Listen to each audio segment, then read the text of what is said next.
Sister Rousey அவர்கள் இந்த ஆராதனைக்காக ஜெபிக்குமாறு கேட்டுக்கொள்கிறோம்.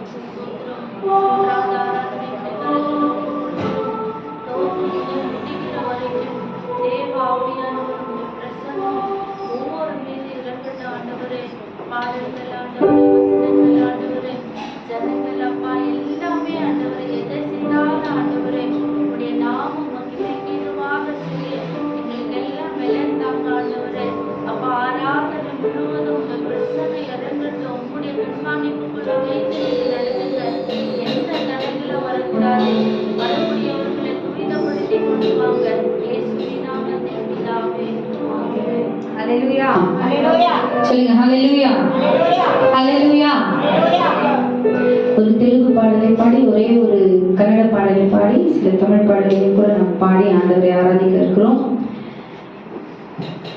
நிங்கிலோ நாம் மெரிசே நட்சத்திரம் எல்லோருக்கும் தெரிந்த பாடல். கடந்த வாரம் கூட இந்த பாடலை நாம் பாடினோம். எல்லோரும் சேர்ந்து இந்த பாடலை நாம் பண்ணி வாங்கினோம்.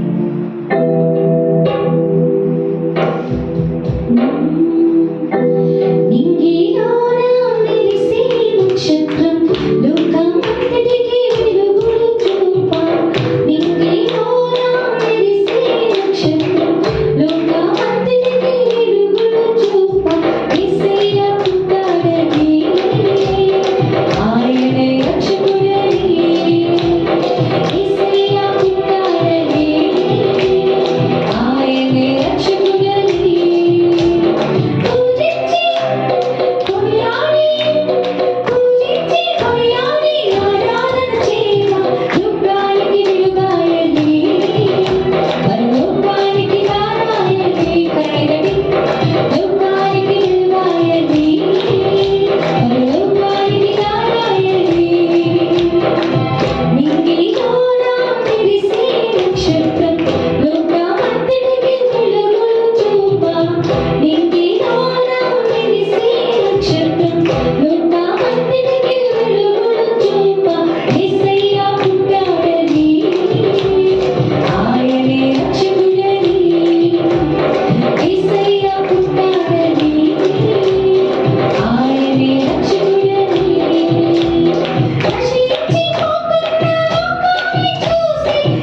ಯೇಸುವಿನ ಜನನ, ಇದು ರಕ್ಷಣೆಯ ಸುದಿನ.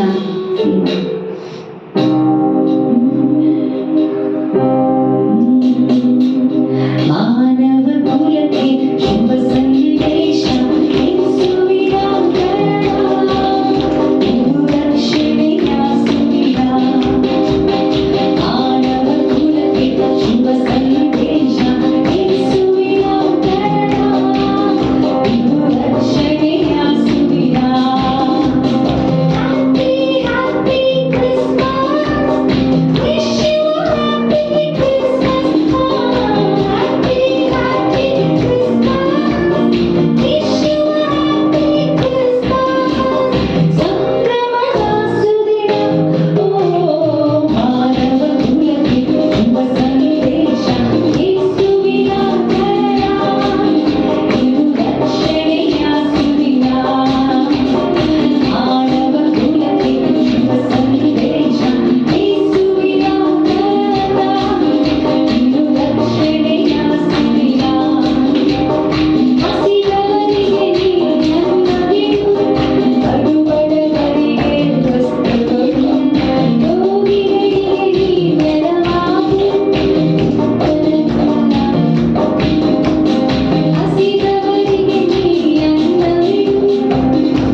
அழகிய வானில் அதிசய ராகங்கள் பிறக்கிறது. ஆர்ப்பரிப்போடு ஒரு தூதர் கூட்டம் எழுகிறது. அவர் பாட்டிலே ஒரு அதிசயம், அதில் தெரிந்திடுதே புது ரகசியம். உலகில் வந்தார் நம்முடைய மேசியானவர். இவரை கொண்டாடி நாம் இந்த பாடலை பாடுவோமாக.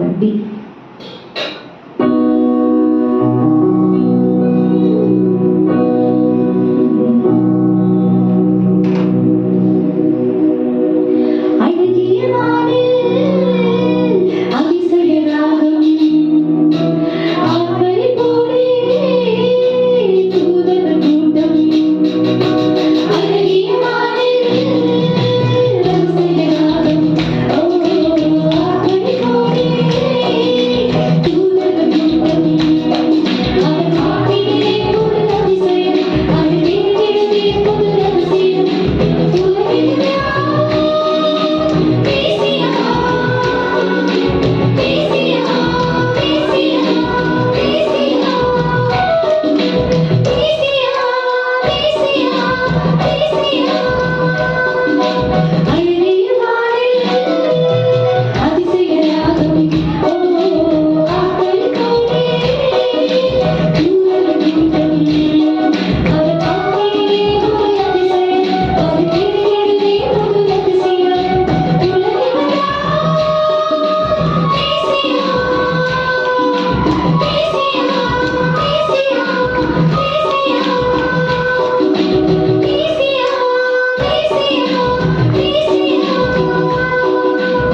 இயேசு நம்முடைய உள்ளத்திலே பிறந்திருக்கிறார். ஆமென்.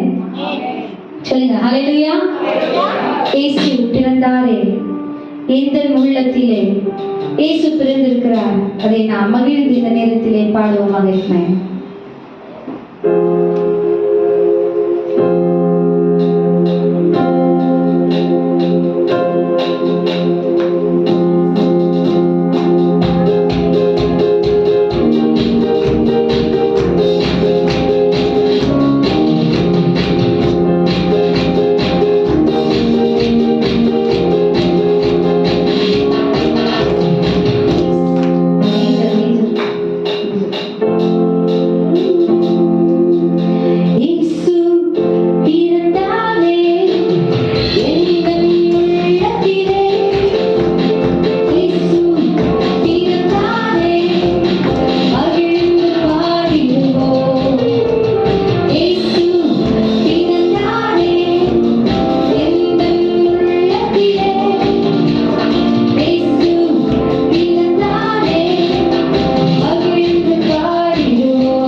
ஆட்டு தொழுவம்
ஐசக்கை அவர்கள் நமக்காக ஜெபிக்கும்படி கேட்டுக்கொள்கிறேன்.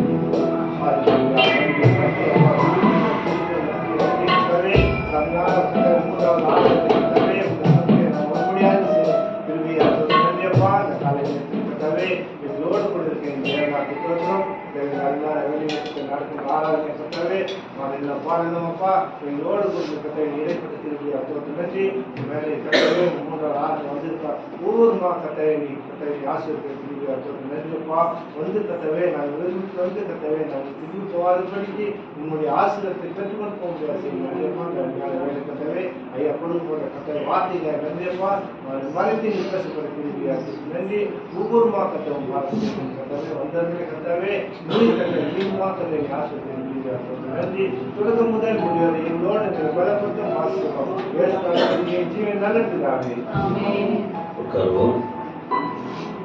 இந்த பாடல்களை பாடுகிற வாசிக்கிற வந்திருக்கிற பிரயாசப்படுகிற எல்லாரும் ஆண்டவருக்காக செய்வதினால் அதற்குரிய பலனை தேவன் கொடுக்க அனைவருக்கும் கொடுக்க தேவன் வல்லவராய் இருக்கிறார். நாம் எதை செய்தாலும் யாருக்கு மகிமைக்காக இருக்க வேண்டும் என்று வேதம் சொல்றதுன்னா ஆண்டவருடைய நாமத்துக்கு மகிமையா. அந்த எண்ணத்தோடு செஞ்சாதான் நமக்கு ஆண்டவர் தம்முடைய ஆசீர்வாதங்களை நமக்கு தருவார். இப்போ தேவன் நம்மோடு இருக்கிறார். எத்தனை பேர் விசுவாசிக்கிறீங்க? 51 வாரம் ஆண்டவர் காத்தா, மனுஷன் காத்தாங்களா ஆண்டவர் காத்தாரா? நம்மளை கைவிட்டுட்டாரா அற்புதமா நடத்தினாரா? இப்ப தேவன் நம்மளை ஆசீர்வதிக்கிறார். தேவன் நம்மை நினைக்கிறார். தேவன் நம்மை விட்டு விலகவில்லை. அந்தந்த நாளுக்குட்பட்ட ஆலோசனை கொடுத்து வருகிறார். நாம சரியா இருந்தோமோ என்னவோ தெரியாது, ஆனா அவர் நமக்கு உண்மை உள்ளவராய் இருக்கிறார். அப்ப இன்னைக்கு நாம கர்த்தருக்கு நன்றி சொல்றவங்களா இருக்கிறோம். இந்த ஆசீர்வாதம் இல்லையா? சொல்லுங்க. நம்ம உயிரோடு இருப்பது அவர் கொடுத்த கிருபை. எவ்வளவு பிரச்சனைங்க வந்தது, வியாதி, எதிர்ப்புகள், அவமானங்கள், கண்ணீர், கவலை, தனிமை, ஏமாற்றங்கள், புறக்கணித்தல், கெட்ட வார்த்தைகளால் தாக்கப்படுதல், நொறுக்கப்பட்ட அனுபவம், ஒவ்வொருவரும் ஒவ்வொரு விதத்துல கடந்து போன சூழ்நிலை. ஆனால் முடிந்த வரைக்கும் நாம கர்த்தருக்காக இருந்தோமா என்னவோ தெரியல, ஆனால் ஆண்டவர் நம்மை விட்டு விலகவில்லை. சரி, இப்படி இருக்கிறதுனால அடுத்த வருஷம் தேவன் தான் நம்ம நடத்தணும், உயர்த்தணும், மேன்மைப்படுத்தணும் விரும்புறவங்க எத்தனை பேர்? கையை உயர்த்துறது மட்டும் வாயை திறந்து ஸ்தோத்திரம் பண்ணணும். எத்தனை பேர்? அப்படின்னா இன்னைக்கு சொல்ற வார்த்தையை கேட்டு நடக்கணும். இதுவரைக்கும் கர்த்தர் நடத்திக்கிட்டு இருக்காரு. ஆண்டவர் நம்மளை விடலையே, தேவன் நம்மளை விட்டு விலகலையே. அப்போ ஆண்டவர் நம்மோட பேசுவது எதற்கு? அடுத்த லெவலுக்கு போறதுக்கு, தெளிவடைந்து ஞானம் பெற்று அவர் வைத்திருக்கிற எல்லையை எட்டி பிடிக்க. அதுக்குதான் ஆண்டவர் நமக்கு பல விதத்தில் கற்றுக் கொடுக்கிறார். பிரச்சனை அன்னைக்கே இருக்கு. வியாதி அன்னைக்கும் இருக்கும் போயிடும். நாம சில காரியம் வந்து சொல்லிட்டு வராது நமக்கு, ஆனா அதை மேற்கொள்ளக்கூடிய பலனை கத்தர் கொடுக்க வல்லவராய் இருக்கிறார். அதை ஜெயிக்கக்கூடிய வல்லமையை கத்தர் கொடுக்கிறார். தேவன் தான் நம்மை நடத்தினார் என்று சொல்லக்கூடிய அளவுக்கு ஆண்டவர் நம்மை தாங்கி நடத்துவார். அப்ப இன்னைக்கு என்ன செய்தி? இந்த டிசம்பர் மாதம் தொடங்கின போது ஆண்டுடைய பிறப்பை குறித்து தான் வார்த்தைகளை சொல்லி வருகிறோம், பாடல் வசனங்கள் எல்லாம். இப்ப 8ஆம் தேதி பேசும்போது என்ன சொல்லி இருக்கோம்? ஏசாயா 9ஆம் அதிகாரம் 6ஆம் வசனத்தை வைத்து ஒரு செய்தி கொடுக்கப்பட்டது. என்ன? நமக்காக கொடுக்கப்பட்ட குமாரன், நமக்காக கொடுக்கப்பட்ட குமாரன் இயேசு கிறிஸ்து நமக்காக கொடுக்கப்பட்டார். நமக்கு ஒரு பாலகன் பிறந்தார், நமக்கு ஒரு குமாரன் கொடுக்கப்பட்டார். அதை பார்த்தோம். அப்போ முதல் குறிப்புல என்ன பார்த்தோம்னு சொன்னா, இயேசு கிறிஸ்து இந்த உலகத்துல கொடுக்கப்பட்டதின் நோக்கம், வந்த நோக்கம் எதுக்காக சொன்னால் ஊழியம் செய்வதற்கு. எத்தனை பேர் கவனிக்கிறீங்க? அப்ப அதை குறித்த விஷயத்தை பார்த்தோம். இப்ப சபையில் இருக்கிற ஜனங்கள் என்ன செய்யணும்? கர்த்தருக்கு வேலை, ஏதாயிலும் ஒரு வேலை செய்யணும். அவங்களால் முடிந்த வேலையை செய்யணும். அது நம்ம அவ்வப்போது ஆலயத்தில் அறிவிக்கணும். சில சூழ்நிலைகள் அப்ப நாம இங்க கேள்விப்பட்டு உங்களால் இயன்றத யாராவது இருக்கும் போதும் இல்லாத இருக்கும் போதும் வந்து ஒருவருக்கு ஒருவர் சேர்ந்து ஊழியத்தை செய்ய ஒப்பு கொடுக்க வேண்டும். இப்ப இதை குறித்த விளக்கம் விவரம் அன்று நாம் பார்த்தோம். போன வாரம் ஞாயிற்றுக்கிழமை மாலை இயேசு கிறிஸ்து அனுப்பப்பட்டதின் நோக்கம் மார்க் 10:45 மையமாய் வைத்து பார்த்தோம். அது குறிப்பா அந்த ஊழியம் செய்வதும் அதுலதான் இருக்கு. இரண்டாவது, இயேசு கிறிஸ்து இந்த உலகத்துல வந்தது என்ன தெரியுமா? அவர் உயிரை கொடுத்து நம்ம உயிரை மீட்க. நம்மளாம் பாவத்துல செத்து போனவங்க.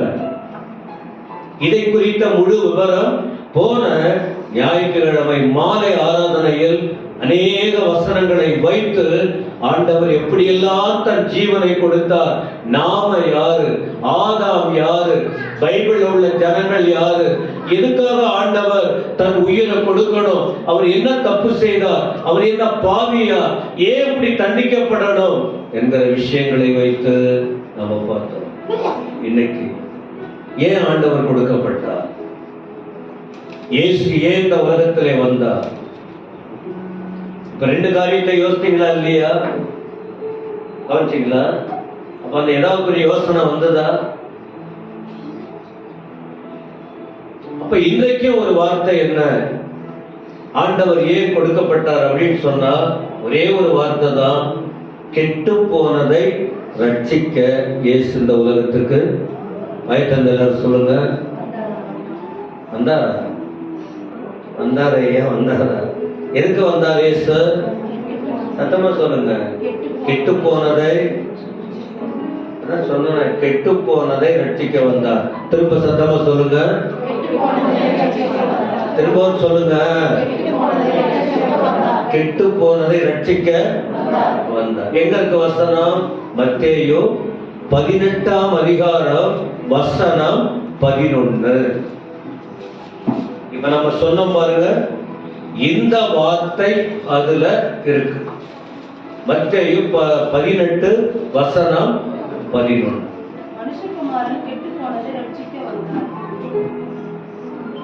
மனுஷனா இருந்தா என்ன பண்ணுவாங்க? மனுஷனா இருந்தா ஒரு பழம் கெட்டு போச்சு, ஒரு காய் கெட்டு போச்சு, அல்லது சில பொருட்கள் கெட்டு போச்சு, வீட்டுல நம்ம செய்தது என்ன செய்வோம்? தூக்கி எரிஞ்சிடுவோம். அதை நாம உபயோகப்படுத்துவது இல்லை. கெட்டு போனதுனாலே அது என்ன இல்ல, நல்லது இல்லை. கெட்டு போச்சு, அந்த பொருள் கெட்டுச்சு. அது வந்து அந்த கெட்டு போகுதல்ங்கிற வார்த்தை நல்ல வார்த்தை இல்லை. தூக்கி எறிய வேண்டிய பொருளை தூக்கி எறிஞ்சிடலாம். ஆனா மனுஷன் கெட்டு போனா அவங்கள தூக்கி எறிய சொல்லுங்க எல்லாம். புருஷன் கெட்டு போயிடுறார், ஏதோ ஒரு விதத்துல தூக்கி எறிஞ்சிட முடியுமா? மனைவி கெட்டு போயிடுறாங்க, தூக்கி எறிஞ்சிட முடியுமா? பிள்ளைகள் ஏதாவது ஒரு விதத்துல கெட்டு போயிடுறாங்க, தூக்கி எறிஞ்சிட முடியுமா? அப்பா அம்மா எதுலயோ மாட்டிக்கிட்டு பேரை கெடுத்துக்கிறாங்க, தூக்கி எறிஞ்சிட முடியுமா? ஆனா சில கெட்ட மனுஷனுடைய பழக்கம் என்ன தெரியுமா? தூக்கி எறிஞ்சிடுவாங்க. அப்படி எரிய ஏன் தெரியுமா? நம்ம இயேசு கிறிஸ்தியார் கெட்டு போனதை ரட்சிக்கவும், கெட்டு போனதை தூக்கி எறியாம அதை சரிப்படுத்தி நிலைநாட்ட இயேசு வந்தார். இதான் தெய்வம். ஆதாம் ஏவாள் கெட்டு போனாங்க, தோட்டத்தை விட்டு விரட்டப்பட்டாங்க. ஆனா அவங்க ஆண்டவர் அழிக்கல அவங்கள. சவுல் கெட்டு போனான், ஆனா ஆண்டவர் அந்த சவுலை அழிக்கவில்லை, பொறுப்பை விட்டு கீழே தள்ளினார். திரும்ப ராஜாவா இருக்க முடியல. கெட்டு போயிடுச்சுன்னா அங்க ஒரு புள்ளி வந்துருது. உலகத்தை பொறுத்த வரைக்கும் எத்தனை பேர் கவனிக்கிறீங்க? ஆனா ஆண்டவரை பொறுத்த வரைக்கும் அந்த கெட்டு போன மனுக்குலத்தை, அந்த புள்ளி அகற்ற, அந்த கரையை அகற்றி, மனுஷன் சொல்லுவான் அவன் என்ன கெட்டு போனவ தானே, சொல்றவங்க நல்லவங்களா என்பதை யோசிக்கணும். ஒருத்தவங்க ஒரு விதத்துல கெட்டு போவாங்க, இவங்க வேற விதத்துல கெட்டு போவாங்க. அது அவங்க மனசாட்சிக்கு நன்றாகவே தெரியும், அவங்க மனசாட்சிக்கு தெரியும். ஆனா ஆண்டவர் அப்படி அல்ல. ஆண்டவர் பார்வை சுத்தமான பார்வை. ஏன்னா ஆபகுக்கு 1:13 பாவங்களை பார்க்காத, தீமையை பார்க்க மாட்டாத சுத்த கண்ணரு. ஆண்டவர் கண்ணு எப்படிப்பட்டது தெரியுமா? சுத்த கண்ணு. மனுஷன் கண்ணு சொல்லவே வேணும், பேய் கண்ணு. இன்னைக்கு யாரை நாம தப்பா பார்க்கிறோமோ நாளைக்கு அதுல நாம விழுந்துருவோம். ரொம்ப ஜாக்கிரதையா இருக்கணும். கிறிஸ்தவ வாழ்க்கையில ஜாக்கிரதையா இருக்கணும்.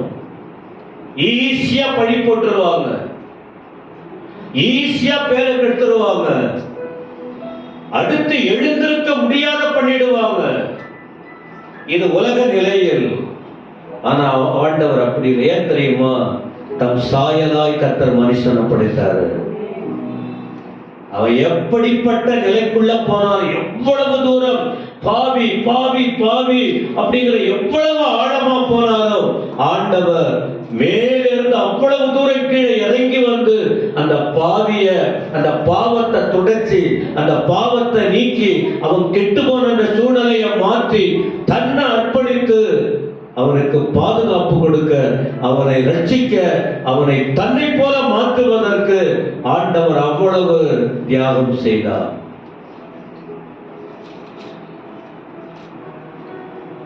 அத சாத்தான் சொல்லிட்டு இருப்பா, என்ன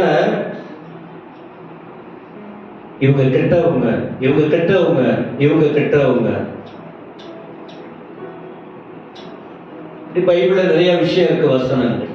நான் அப்படி வெளியில போனோம்னா வேற நிறைய சொல்ல வேண்டியது வரும். கவனிங்க. அப்ப ஆண்டவர் யாரு? கெட்டு போனதை ரட்சிக்க வந்தார். நான் பல முறை சொல்லி இருக்கிறேன், நானும் நாமும் எல்லாருமே இந்த உலகத்தில் கெட்டு போனவர்கள் தான். ரோமர் 3ஆம் அதிகாரத்துல ஒரு வசனம் இருக்கு.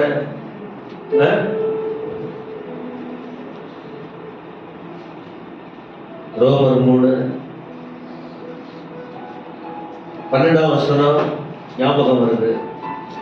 ரோமர் 3:12 எல்லாரும் வழி தப்பி ஏகமாய் கெட்டு போனார்கள், நன்மை செய்கிறவன் ஒருவனாயிலும். எல்லாரும் ஆதாமுக்குள்ள எல்லாருமே ஏகமாய் கெட்டு போனவங்க. நன்மை செய்கிறவன் ஒருவனும். அதனாலதான் நான் சபையில சொல்லிக் கொடுக்கிறேன், ஆலயத்துல வருகிற ஜனங்கள் நாவை ரொம்ப ஜாக்கிரதையா பார்த்துக்கணும், பேசணும். எல்லாருமே கெட்டு போனவர்கள். நான் போற இடமெல்லாம் சாட்சி சொல்றேன் என்னை குறித்து. சபையில் இருக்கிற ஜனங்கள் இந்த போற வசனங்களை படிச்சு அவங்களும் ஒரு விதத்துல ஏதாவது ஒரு விதத்தில் மாட்டிக்கிறோம். இப்படி இருக்க ஒரு சம்பவத்தை ஆண்டவர் சுட்டி காட்டுறார், ஈஸியா புரியறதுக்கு. ஈஸியா நம்ம எல்லாரும் புரிந்து ரொம்ப சுலபமா உங்களுக்கு நான் சொல்லிக் கொடுக்கிறேன். வேதத்தில் ரொம்ப ஈஸியா ஆண்டவர் சொல்லிக் கொடுக்கிறாரு. அடுத்த கீழ் உள்ள வசனங்கள், ஒருவனுக்கு 100 ஆடு இருந்தது. ஒரு மனுஷனுக்கு 100 ஆடு இருந்தது. அதுல ஒண்ணு செதறி போயிடுச்சு, அல்லது இருக்கிற இடத்தை விட்டு போய் எங்கேயோ மாட்டி கெட்டு போயிடுச்சு. இந்த கெட்டு போகிற அந்த எல்லையில இந்த வார்த்தை ஆண்டவரே சொல்லிக் கொடுக்கிறார்.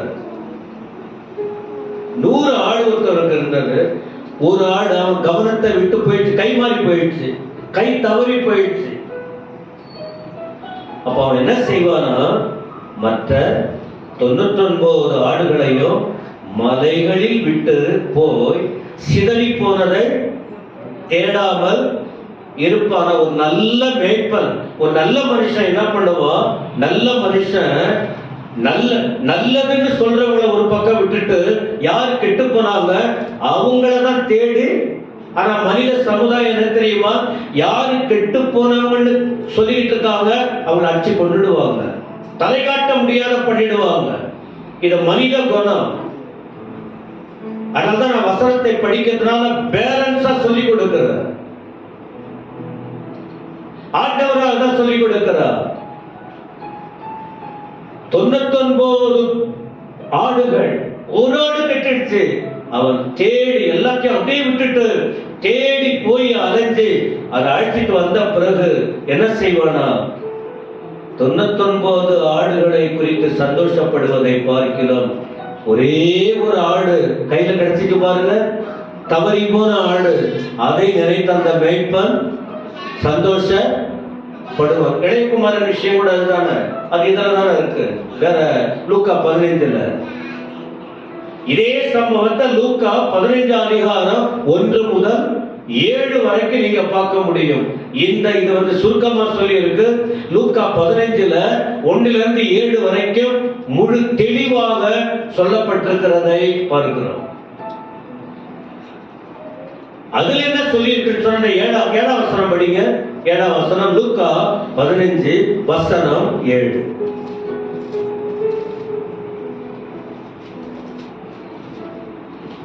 அதுபோல மனதிரும்ப அவசியம் இல்லாத 99 நீதிமான்களை குறித்து சந்தோஷம் உண்டாகிறதை பார்க்கிறோம்.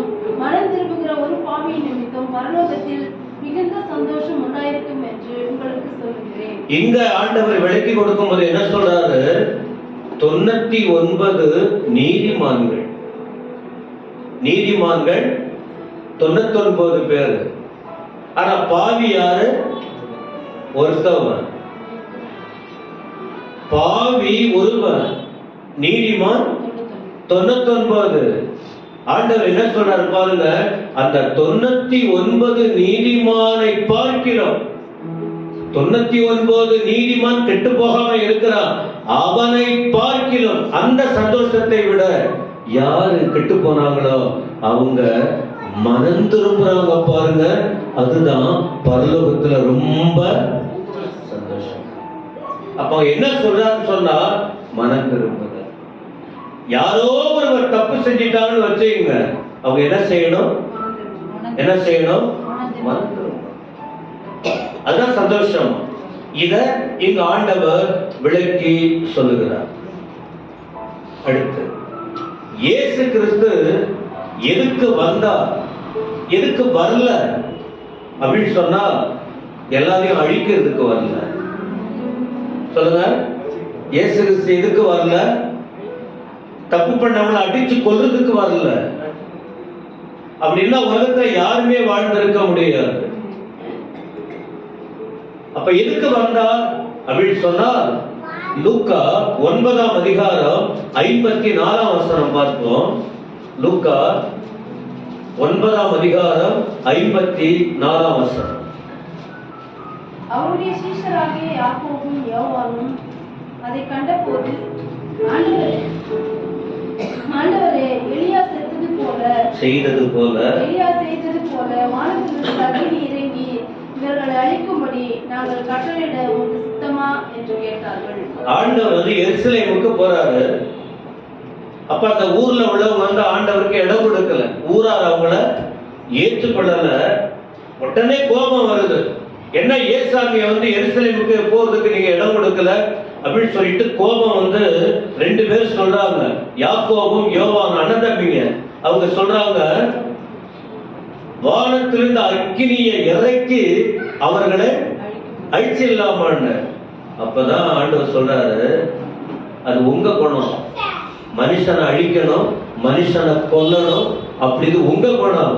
அதுக்கு சொல்றாரு, அவங்களை திரும்பி பார்த்து நீங்க என்ன ஆவி உள்ளவர்கள் என்பதை எனக்கு தெரியும், நீங்க யாருன்னு கவனிங்க. ஒருத்தவங்க பேசுறத வச்சு அவங்க நல்லவங்களா கெட்டவங்களான்னு சொல்லுங்களா? ஒருவர் பேசுறாங்க பாருங்க, அதை வச்சு அவங்க உள்ளத்துல நல்லது இருக்கா கெட்டது இருக்கான்னு அதான் ஆண்டவர் சொல்றாரு. வார்த்தையை வச்சு அந்த 2 சீஷர் என்ன சொல்றாங்க, வானத்திலிருந்து அக்கினியை இறக்குங்க, உங்களையே ஏற்றுக்கொள்ளலையோ அவங்களை அழிச்சிடுவோம். அப்ப ஆண்டவர் அழிக்க வந்தாரா, வாழ வைக்க வந்தாரா, சாகடிக்க வந்தாரா? 56 சொல்லுது, 56ஆம் வசனம் சொல்லுது, மனுஷகுமாரன் மனுஷனுடைய ஜீவனை அழிக்கிறதற்கு அல்ல, ரட்சிக்கிறதற்கு. என்ன அருமையான ஆண்டவர் பாருங்க. இதான் நம்முடைய தேவன். உலகத்துல வேற யாரையும் நீங்க பார்க்க முடியாது, வேற யாரையும் நம்முடைய ஆண்டவரோட ஒப்பிட முடியாது, வேற யாரையும். அதனால்தான் அவர் தெய்வம்ன்றோம். ஆண்டவர் அழிக்க வரல, ரட்சிக்க வந்தார். கெட்டு போனதை ரட்சிக்க வந்தார். கெட்டு போச்சு அதை அப்படியே அழிச்சிடலான்னு சொல்ல, அழிப்பதற்கு ஆண்டவர் வரல. அப்ப அழிக்க வந்தவன் யாரு? யோவான் 10:10, திருடன் திருடவும் கொல்லவும் அழிக்கவும். ஒரு திருடன் என்ன பண்ணுவான்? திருடுவான், கொல்லுவான், அழிப்பான். இதான் அவன் வேலை. ஆனா நான் அதுக்கு வரல, நானும் ஜீவன் உண்டாயிருக்கவும் அந்த ஜீவன் பரிபூரணப்படவும் வந்தேன் அப்படின்னு ஆண்டவர் சொல்றாரு. ஏசப்பா அன்பை எத்தனை பேர் கவனிக்கிறீங்க? சும்மா இயேசு வந்தார் பிறந்தார் அப்படின்ட்டு அவங்க யோசிச்சுட்டு போவதில்ல. எவ்வளவு விஷயங்கள் அதற்குள்ள அடங்கி இருக்கு பாருங்க.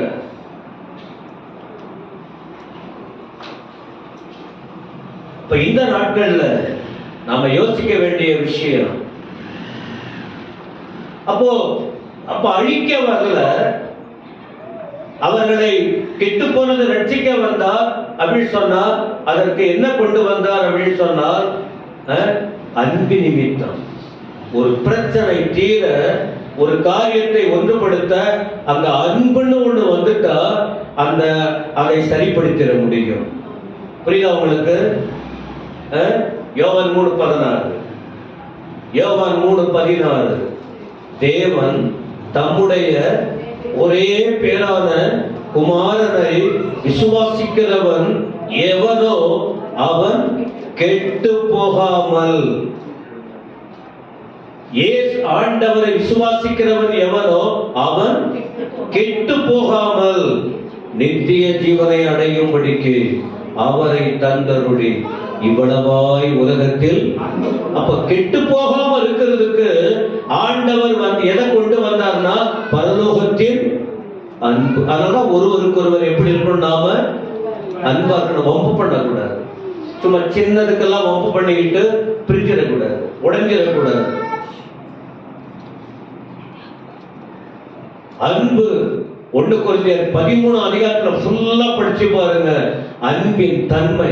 நம்ம சில நேரத்துல அநேகருக்கு பைபிள் தெரியாததுனாலதான் சின்ன சின்ன பிரச்சனைக்கு நாம பிரச்சனையா மாறிடுறோம். அதுக்காக தான் ஆலயத்துக்கு வருகிற ஜனங்களுக்கு வசனத்தை மேற்கோள் காட்டி உங்களுக்கு தேவ வார்த்தையை கற்றுக் கொடுக்கிறோம். 17ஆம் வசனம் பாருங்க. ஒரு தப்பு செஞ்சா அவங்களுக்கு என்ன கிடைக்கும்? ஒரு திருடன் மாட்டிக்கிட்டான், ஒரு கொலைக்காரன் மாட்டிக்கிட்டான், அவருக்கு என்ன செய்வாங்க சொல்லுங்க? தண்டனை. அப்ப ஆண்டவர் சொல்றாரு, நான் உலகத்தை தண்டிக்க வரல, ஆக்கினைக்குள்ளாக தீர்க்க வரல. அவர் வந்த நோக்கம் என்ன? ஆண்டவர் எதுக்காக அனுப்பினாரா? எல்லா தண்டனையும் தான் ஏற்றுக்கொண்டு உலகத்தை அழிவிலிருந்து காப்பதற்கு வந்தார். சில சோதனை கட்டம் வரும் நமக்கு, குடும்ப வாழ்க்கையில், தனிப்பட்ட வாழ்க்கையில், மற்றவர்கிட்ட பழகும் போது சில சோதனைங்க வரும். இந்த வசன ஞாபகத்தில் வச்சுக்கணும். ஆண்டவரே அப்படி இருக்கும்போது நாம எப்படி இருக்கணும்? அவங்க கெட்டு போயிட்டாங்க, நான் இனி அவங்க கிட்ட வச்சுக்க மாட்டேன், அப்படி இல்லை. அவங்க ஆண்டவர் கெட்டு போனதை ரட்சிக்க வேண்டும். நாம என்ன செய்யணும்னா, முதல்ல என்ன செய்யணும்? எல்லாவற்றுக்கும் சபை மக்கள் ஜெபம் பண்ண, எல்லாத்துக்கும் ஜெபம் பண்ணணும். ஆண்டவரை முன்ன வைக்கணும், ஜெபம் செய்யணும். சபைக்கு வருகிற ஜனங்களுக்கு தனிப்பட்ட விதத்துல நீங்க என்ன செய்யணும்? ஆண்டவர்கிட்ட உட்கார்ந்து பேசணும். பிரச்சனை வரும், வியாதி வரும், யார் மூலமா துன்பங்கள் வரும், துயரங்கள் வரும். நீங்க கர்த்தர்கிட்ட ஒப்பு கொடுத்து நீங்க ஜெபம் பண்ணி பாருங்க, ஆண்டவர் அழகா பிரச்சனைகளை மாற்றுவார். இந்த வருஷத்துல எவ்வளவு சூழ்நிலையை கர்த்தர் மாற்றி இருக்கிறார். நம்ம ஊழியத்துல ஜெபித்த எங்களுக்கு தெரியும், கூடி கூடி கூடி ஜெபித்த எங்களுக்கு தெரியும் எவ்வளவு பெரிய சூழ்நிலைகளை கர்த்தர் மாற்றி இருக்கிறார். ஜெபம் தேவை. ஜெபம் பண்ணுங்க. ஜெபம் பண்ணாம எந்த முடிவும் எடுக்காதீங்க. ஆண்டவர் பாருங்க, ஒரு மனுஷன் தூக்கி எரிஞ்சிடலாம், ஆனா ஆண்டவர் அப்படி எரியல. பாருங்க, தானே வந்து தன் உயிரையே கொடுத்திருக்கிறார். ஏன்? ஒரு மனுஷனுக்கு கெட்டு அதை நம்ம பார்க்கணும். கிறிஸ்தவங்க கிறிஸ்து சொல்றத பார்க்கணும், கிறிஸ்து சொன்னதை பார்க்கணும், கிறிஸ்து செய்ததை பார்க்கணும். கிறிஸ்தவங்க கிறிஸ்து என்ன சொன்னார் அப்படியே அதை கவனிக்கணும். கிறிஸ்து என்ன செய்தார் அதை. அப்ப கிறிஸ்து என்ன சொன்னார், என்ன செய்தார்? ஒருவரை ஒருவர் மன்னிங்க, ஒருவரை ஒருவர் நேசிங்க, ஒருவருக்காக ஒருவர் ஜெபம் பண்ணுங்க, அப்படிதான் சொல்லி கொடுத்திருக்காரு. சரி, இப்ப நாம ஏற்கனவே சொன்னோம், நம்ம எல்லாருமே வழி தப்பி ஏகமாய் கெட்டு போனோம். கர்த்தர் நம்மை மீட்டெடுத்திருக்கிறார். ஒரு 2 காரியம் செய்யறேன் சொல்றேன். 2 காரியம். தெரிஞ்சோ தெரியாமல இந்த தவறுகளை நாம செஞ்சுக்கிட்டு இருப்போம். என்ன தெரியுமா? 1, மற்றவங்களுக்கு இடரலா இருக்கும். இப்போ குறிப்பா ஃபோன் பார்த்துக்கிட்டே இருக்கீங்கன்னு வச்சுங்க, வீட்லேயோ கோயிலில் வந்தோ எங்கேயோ, அதை 4 பேர் பார்க்குறாங்க. என்ன செய்வாங்க? இவங்களே பார்த்துக்கிட்டே இருக்காங்க அப்படின்னு சொல்லிட்டு அவங்க திரும்ப அதை பின்பற்றுவாங்க. அப்ப இது என்னது? இடரல். யாரையும் தவறா வழிகாட்ட, யாரையும் நம்ம தவறா வழிகாட்ட, யாருக்கும் தப்பா வழிகாட்ட கூடாது. ஏன்னா 6ஆம் வசனம், 18ஆம் அதிகாரம் 6ஆம் வசனம், மத்தேயு 18:6 என்ன சொல்லியிருக்க? இது வந்து இந்த முழு அதிகாரத்தையும் படிக்க 3 செய்தி இருக்காது. மத்தேயு 18ஆம் அதிகாரத்துல 3 செய்தியை சுருக்கிதான் ஆண்டவர் சத்தியத்தை வைத்திருக்கிறார். அப்ப அந்த முதல் பகுதியில அவர் சொல்லும்போது 6ஆம் வசனம் படிக்கல. என்னிடத்தில் விசுவாசமா இருக்கிற சிறியரில் ஒருவனுக்கு இடரல் உண்டாக்குகிறவன் எவனோ அவனுடைய கழுத்தில் எந்திர கல்லை கட்டி சமுத்திரத்தின் ஆழத்திலே அவனை அமிழ்த்துகிறது அவனுக்கு நலமாயிருக்கும். ஆண்டவர் சொல்றாரு, யாருக்கும் இடரல் உண்டாக்க சொல்லுங்க. அததான் ஜனங்களுக்கு சொல்லி கொடுக்கிறேன். சொல்லாத செயலாத நாமளும் மனுஷங்க தான், மற்றவங்களும் மனுஷங்க. நமக்கு எல்லாம் தெரியும் நினைச்சுக்கிட்டு மற்ற அது அடுத்த குறிப்பு இருக்கு. அதனால நாம எல்லாரும் மனுஷர்கள். அதனால நமக்கு கர்த்தர் கொடுத்திருக்கிற ஒரு லைஃப் வாழ்க்கை என்ன தெரியுமா? யாருக்கும் இடரலான வார்த்தைகள், இடரலான பேச்சுகள், இடரலான வாழ்க்கைக்கு நம்ம காரணமா இருக்க கூடாது, இடரலா இருக்க கூடாது. அதெல்லாம் இந்த ட்ரெஸ் விஷயம் கூட நான் சொல்றேன். சர்ச்சுக்கு வரவங்க இன்னும் ஒழுங்கா ட்ரெஸ் பண்ணணும்னு சொல்றேன். பாதி உடம்பு அதெல்லாம் நான் வந்து சும்மா ஒரு உணர்வுக்காக தான் சொல்லிக்கிட்டு இருக்கேன். ஏன் நம்ம சர்ச்சில் வர்ற பிள்ளைங்க புடவை கட்டிட்டு நல்லா உடல் முழுவதும் மூடி வரலையா? பாதி நீங்க புரிஞ்சுங்க. அப்ப என்ன ஆகுது? இடர்கள் தானே. அப்ப அதை நம்ம நல்ல புத்தி கடவுள் கொடுக்குறாரு. அப்ப நாம வந்து ஒரு நல்ல அடக்க சர்ச்சுக்கு வர்றவங்க இது பண்ண அது பண்ண நான் சொல்ல விரும்பல, சொன்னதையே திரும்ப திரும்ப நான் சொல்ல விரும்பல. நமக்கு தெரியுது. ஒரு உடை போட்டுக்கொண்டு ஒரு கண்ணாடியில போய் பார்த்து இது நம்ம போறோம், புருஷன் என்ன நினைப்பாரு, வெளி ஆட்கள் என்ன நினைப்பாங்க, அல்லது நமக்கே நமக்குள்ள ஏசப்பா இருக்கிறாரு, ஏசப்பா என்ன நினைப்பார், அப்படி பார்த்து துணி உடுத்தணும். அது அவங்க விஷயம். சில ஸ்ட்ரிக்டா சொல்றாங்க. நான் அதெல்லாம் அது அவசியம்தான், அது முக்கியம். அதோடு சேர்ந்து நம்ம யாருக்கும் இடரலாக இருக்க கூடாது. நம்ம யாருக்கும் இடரலா, அப்படி இடரலா உங்களால 4 பேர் கெட்டு போனா யாருக்கு ஐயோ தெரியுமா? யாருக்கு ஐயோ? நான் சொல்லல, கெட்டு போனதை ரட்சிக்க வந்த ஏசப்பா சொல்றாரு. கெட்டு போனதை தூக்கி எரியாம அரவணைச்சு நடக்கணும், அவங்களை பாதுகாக்கணும்னு சொன்ன ஆண்டவர் சொல்றாரு. கெட்டு போனதை ரட்சிக்க வந்த தேவன் என்ன சொல்ற? 7ஆம் வசனம் படிக்கல. இடரல்களின் நிமித்தம் உலகத்துக்கு ஐயோ, இடரல்கள் வருவது அவசியம். அவசியம் வரும்தான். சில நேரத்துல இடரல்கள், இடரல்னா இங்கிலீஷ்ல என்ன சொல்லுவீங்க? டிஸ்டர்பன்ஸ் சொல்லுவீங்க, அல்லது ஏதோ மற்றவங்களுக்கு இடைஞ்சல் பண்றது. சரி பாருங்க. ஆனாலும் எந்த மனுஷனால் இடரல் வருகிறதோ அவனுக்கு ஐயோ. யூதாஸை பார்த்து ஒரு ஐயோ போட்டாரு. என்னது? 12 பேர் இருந்தா, 11 பேர் தன்னை காத்து கொண்டா. ஒருவன் என்ன பண்ணா? தவறான வழிக்கு போயிட்டான். இவன் பிறக்காம இருந்தாலே நல்லா இருக்குமே, அவனுக்கு ஐயோ. ஏன்? மற்றவங்களை தப்பா வழிகாட்டுறது. புரியுதாமா? கல்யாணம் பண்ணவங்க, பண்ணாதவங்க, வயசானவங்க, சின்ன பிள்ளைங்களாம் புரியுதா இந்த வார்த்தை? புரியுதா புரியலையா? நீங்க பிரயாணப்படும் போது எப்போ ஒரு முறை பிரச்சனை வரும். ஆனா நமக்கு தெரியும், இப்ப நம்ம போகும்போது மற்றவங்க நம்மளை பார்த்து திரும்பி திரும்பி திரும்பி பார்க்கறாங்கன்னா அவங்களுக்கு ஏற்ற, அவங்களுக்கு கவர்ச்சியா நாம ஏதோ பண்றோம். நம்ம கர்த்தருடைய பிள்ளைங்க. இதெல்லாம் வந்து நம்ம ஆழமா சொல்ல விரும்புறேன்.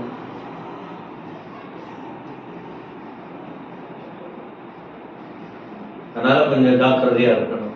இன்னொருத்தவங்களுக்காக நாம வாழல, நம் குடும்பத்துக்காக, நம்முடைய கர்த்தருக்காக. யாருக்கு நம்ம இடரலா இருக்க கூடாது. நம்மால ஒரு ஆத்மா கெட்டுட்டா அந்த ஆத்மாவுக்கு நாம ஈடுகட்டவே, ஏன்னா விலையேற பெற்ற ஆத்மா. கோடி கோடி ரூபாய் கொடுத்தா கூட ஒரு ஆத்மாவை விலைக்கு வாங்க பணம் சம்பாதிச்சிடலாம்.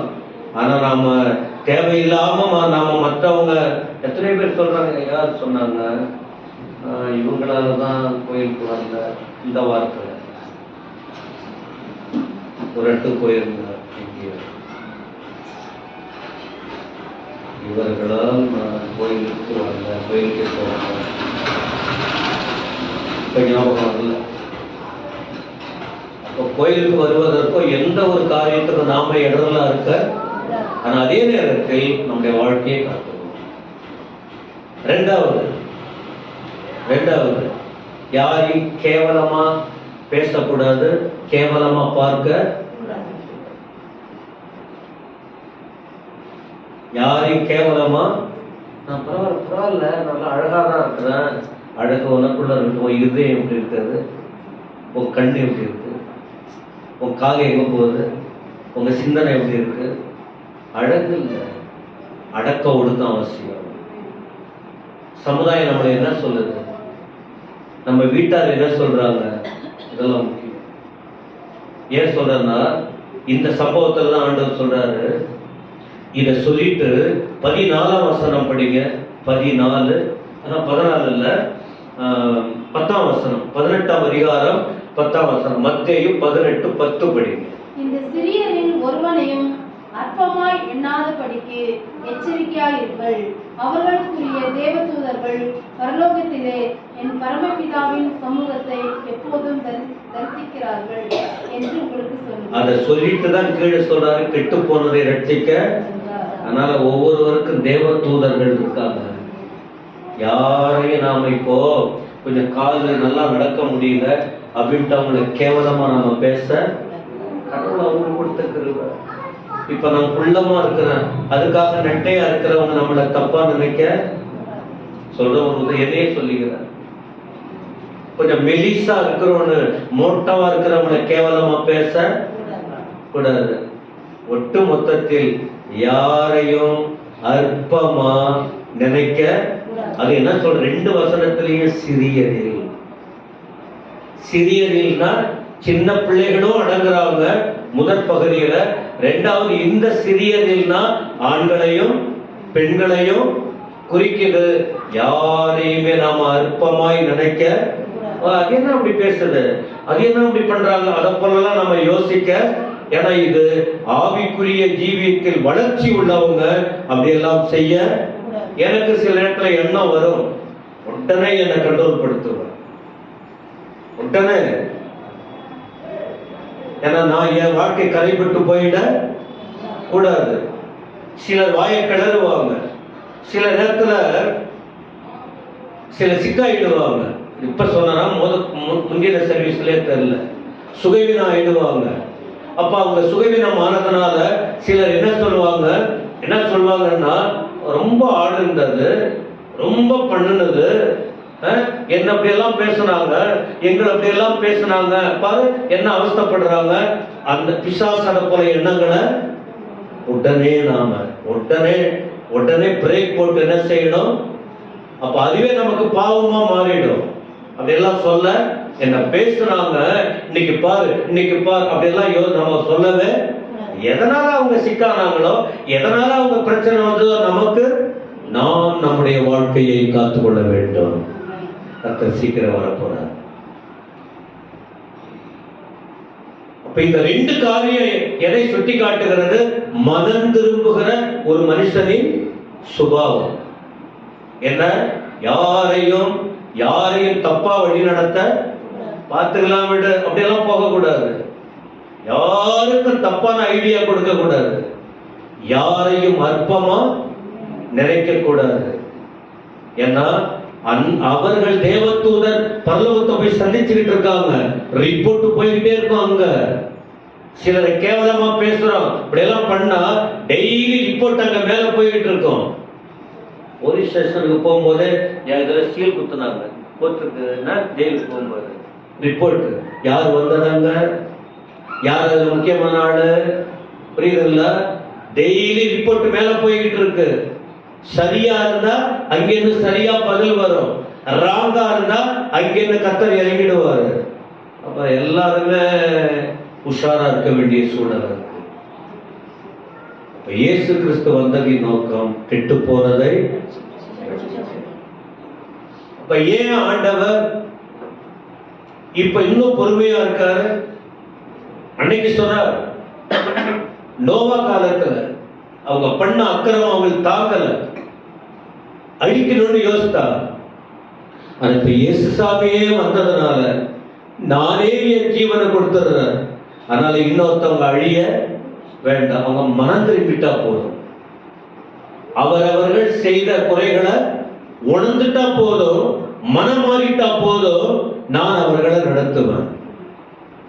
2 பேதுரு 3:9, 2 பேதுரு 3ஆம் அதிகாரம் 9ஆம் வசனம். தாமதிக்கிறார்கள் என்று சிலர் எண்ணுகிறபடி அவர் தம்முடைய வாக்குத்தத்தத்தை குறித்து தாமதமாகிறாமல் எல்லாரும் மனம் திரும்ப வேண்டும் என்று விரும்பி அவர் நம்மேல் நீடிய பொறுமை உள்ளவராய் கடைசி ஆள் கூட மனம் திரும்பணும். அவன் கெட்டவன் விட்டுறக்கூடாது. அவன் மனம் திரும்புவதற்காக என்ன செய்யணும் சொல்லுங்க. நினிவே அழிவுக்காக என்ன செஞ்சாங்க? அந்த மனம் திரும்புவதற்காக பிரயாசப்பட்டாங்க. போய் வசனம் சொல்லப்பட்டது, மனம் திரும்பினாங்க, ஆண்டவர் அழிச்சிட்டார் அவங்கள. அவங்க செயல் சரியில்லை ஆண்டவருக்கு முன்னால. ஆனா அவங்க போய் கர்த்தருடைய வார்த்தை சொல்லப்பட்டது, நினிவே 40 நாள்ல கவிழ்க்கப்பட்டு போயிடும். ராஜா முதற்கொண்டு எல்லாருமே தங்கள் குறைகளை உணர்ந்த ஆண்டவருக்கு ஒப்பு கொடுத்தாங்க, மனம் திரும்பினாங்க. ஆண்டவர் அவர்களை அழிக்காம காத்து கொண்டார். தேவன் அழிக்கிறவர் அல்ல, தேவன் காக்கிறவர்.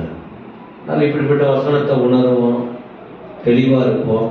இது உங்களுக்கு தெரியும், ஜெனரல் நாலேஜ் அது இருக்கும். ஆனா பொதுவா பைபிள்ல உள்ள விஷயத்தை நாம புரிஞ்சுக்குவோம். பைபிள்ல என்னென்ன இருக்கு அப்படிதான் நாம பேச்சு வார்த்தை இருக்கணும். கர்த்தருடைய வருகையில நாம செல்லணும். ஒரு நிமிஷம் எல்லாரும் எழுந்திருப்போம்.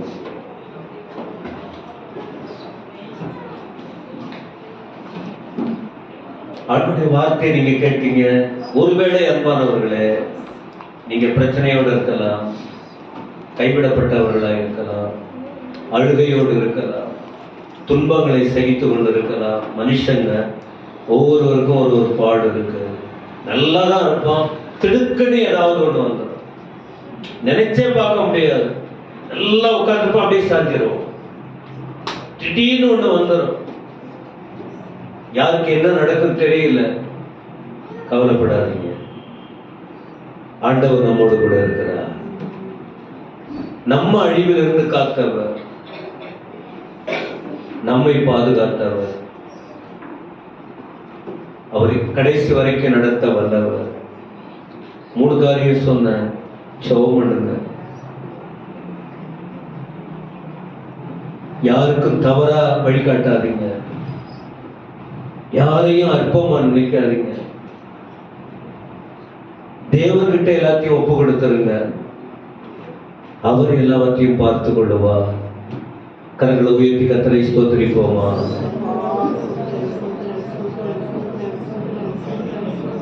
இரக்கம் உள்ளவரே,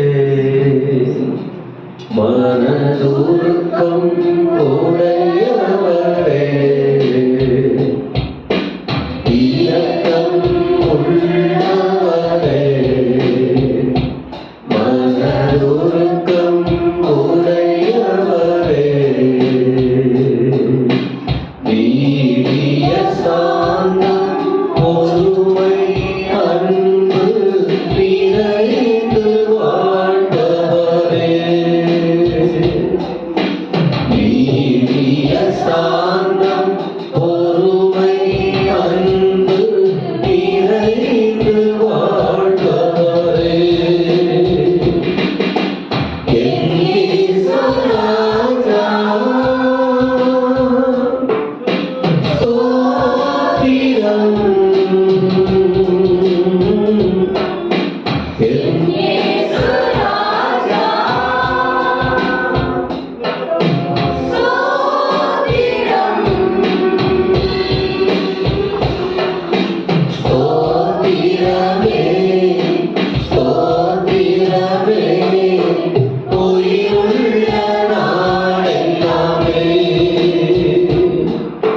ஸ்தோத்திரமே, ஸ்தோத்திரமே, உயிருள்ள நாளெல்லாமே. ஐயா, உயிருள்ள நாளெல்லாமே, ஐயா, உயிருள்ள நாள் எல்லாமே. நன்றி சொல்லி வாசித்து செஞ்சோம். ஸ்தோத்திரம், ஸ்தோத்திரம், ஸ்தோத்திரம் தகப்பனே. நன்றி அப்பா, இந்த 3வது ஆராதனைக்காக நன்றியோடு ஸ்தோத்திரிக்கிறோம்.